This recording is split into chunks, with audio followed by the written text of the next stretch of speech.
Part-1. Laying Plans. Sun Tzu said, "The art of war is of vital importance to the state. It is a matter of life and death, a road either to safety or to ruin. Hence it is a subject of inquiry which can on no account be neglected. The art of war, then, is governed by 5 constant factors, to be taken into account in one's deliberations when seeking to determine the conditions obtaining in the field.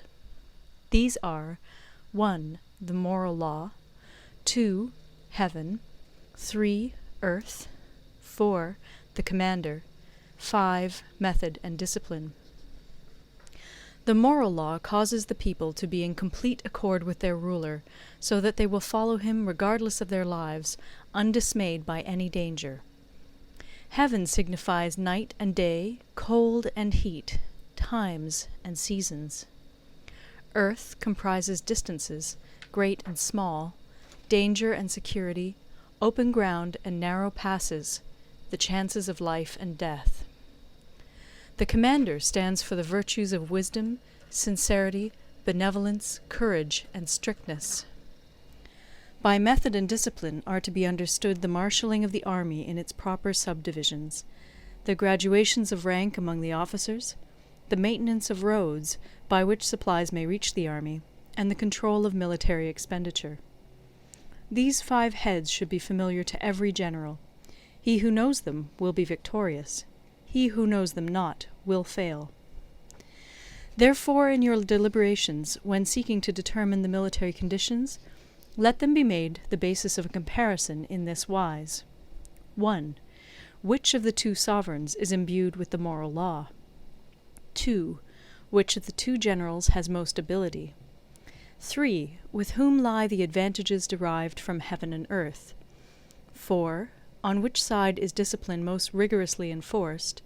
5. Which army is stronger? 6. On which side are officers and men more highly trained? 7. In which army is there the greater constancy both in reward and punishment? By means of these 7 considerations I can forecast victory or defeat. The general that hearkens to my counsel and acts upon it will conquer.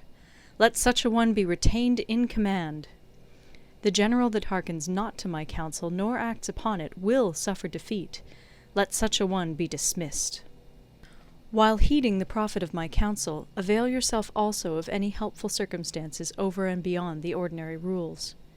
According as circumstances are favorable, one should modify one's plans. All warfare is based on deception. Hence, when able to attack, we must seem unable. When using our forces, we must seem inactive. When we are near, we must make the enemy believe we are far away. When far away, we must make him believe we are near. Hold out baits to entice the enemy, feign disorder, and crush him. If he is secure at all points, be prepared for him. If he is in superior strength, evade him. If your opponent is of choleric temper, seek to irritate him. Pretend to be weak, that he may grow arrogant. If he is taking his ease, give him no rest. If his forces are united, separate them. Attack him where he is unprepared. Appear where you are not expected. These military devices, leading to victory, must not be divulged beforehand. Now the general who wins a battle makes many calculations in his temple ere the battle is fought. The general who loses a battle makes but few calculations beforehand. Thus do many calculations lead to victory, and few calculations to defeat. How much more no calculation at all? It is by attention to this point that I can foresee who is likely to win or lose. End of Part 1. Part 2. Waging War. Sun Tzu said, "In the operations of war, where there are in the field 1,000 swift chariots, as many heavy chariots, and 100,000 mail-clad soldiers, with provisions enough to carry them 1,000 li, the expenditure at home and at the front, including entertainment of guests, small items such as glue and paint, and sums spent on chariots and armour, will reach the total of 1,000 ounces of silver per day. Such is the cost of raising an army of 100,000 men. When you engage in actual fighting, if victory is long in coming, then men's weapons will grow dull and their ardour will be damped. If you lay siege to a town, you will exhaust your strength. Again, if the campaign is protracted, the resources of the state will not be equal to the strain. Now, when your weapons are dulled, your ardour damped, your strength exhausted, and your treasure spent, other chieftains will spring up to take advantage of your extremity. Then no man, however wise, will be able to avert the consequences that must ensue. Thus, though we have heard of stupid haste in war, cleverness has never been seen associated with long delays. There is no instance of a country having benefited from prolonged warfare. It is only one who is thoroughly acquainted with the evils of war that can thoroughly understand the profitable way of carrying it on. The skilful soldier does not raise a second levy. Neither are his supply wagons loaded more than twice. Bring war material with you from home, but forage on the enemy. Thus the army will have food enough for its needs. Poverty of the state exchequer causes an army to be maintained by contributions from a distance.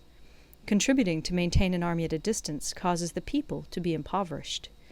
On the other hand, the proximity of an army causes prices to go up, and high prices cause the people's substance to be drained away. When their substance is drained away, the peasantry will be afflicted by heavy exactions. With this loss of substance and exhaustion of strength, the homes of the people will be stripped bare, and 3/10 of their income will be dissipated, while government expenses for broken chariots, worn-out horses, breastplates and helmets, bows and arrows, spears and shields, protective mantles, draught oxen, and heavy wagons will amount to 4/10 of its total revenue. Hence, a wise general makes a point of foraging on the enemy. 1 cartload of the enemy's provisions is equivalent to 20 of one's own, and likewise a single picul of his provender is equivalent to 20 from one's own store. Now, in order to kill the enemy, our men must be roused to anger. That there may be advantage from defeating the enemy, they must have their rewards. Therefore, in chariot fighting, when 10 or more chariots have been taken, those should be rewarded who took the first. Our own flags should be substituted for those of the enemy, and their chariots mingled and used in conjunction with ours. The captured soldiers should be kindly treated and kept. This is called using the conquered foe to augment one's own strength. In war, then, let your great object be victory, not lengthy campaigns. Thus it may be known that the leader of armies is the arbiter of the people's fate, the man on whom it depends whether the nation shall be in peace or in peril. End of Part 2.